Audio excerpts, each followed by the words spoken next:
How you guys doing? I got a treat for you today. The UCS set that shook the world in 2017 for being the largest LEGO set ever, and it was Star Wars themed.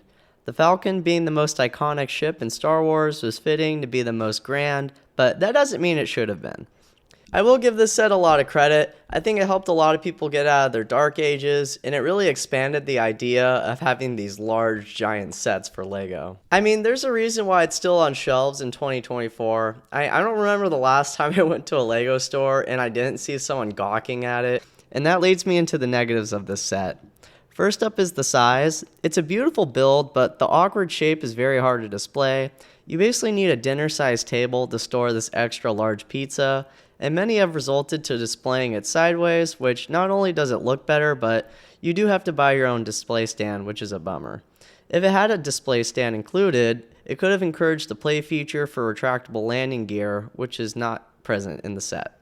And it's kind of odd because we've gotten display stands in much cheaper sets, such as the Snowspeeder and the A-Wing. And speaking of the price, this cost $850.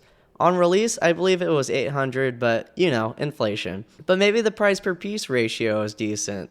Nope, 1,000 pieces short.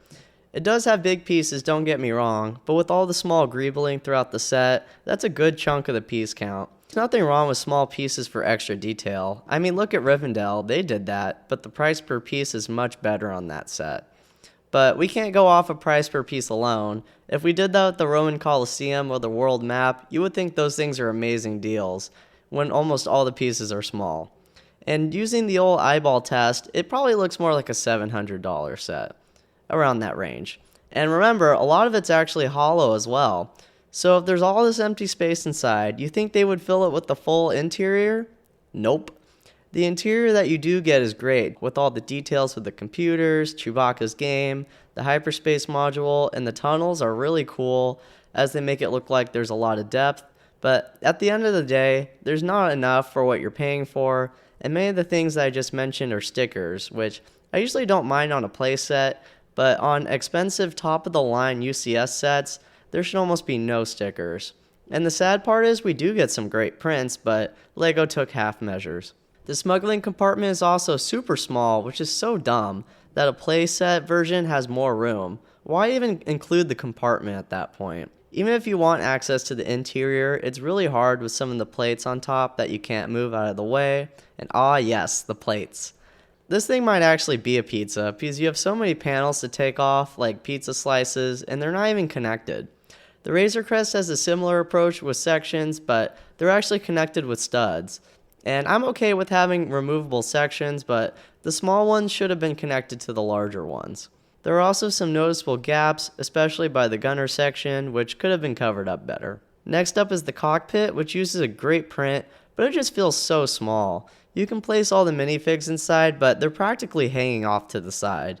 The building design feels a little simple for this, which really sucks because it's one of the most filmed parts of the movie.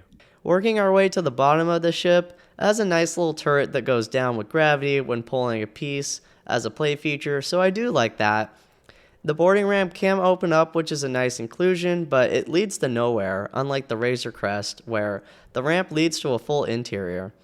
And one of the biggest complaints from those who own the set is that many of the bottom pieces are fragile and just easily fall off, which is embarrassing considering other large UCS sets, they don't really have this problem.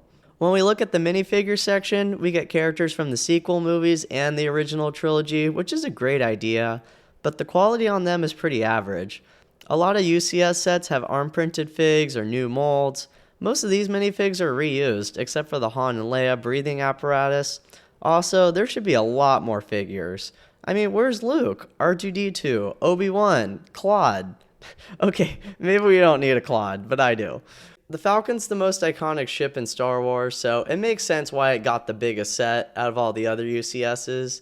But I mean, even in the movies, it's called a hunk of junk, so it's not exactly that pretty. It's a little ugly and kind of boring with the color scheme.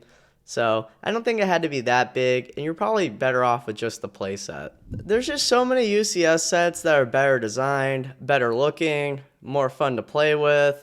And probably other things, stronger. There's not pieces falling off, so That I'll have to do a video, but I'll wait till the sail barge comes out and then I'll review all of them. But yeah, thanks for watching and take care.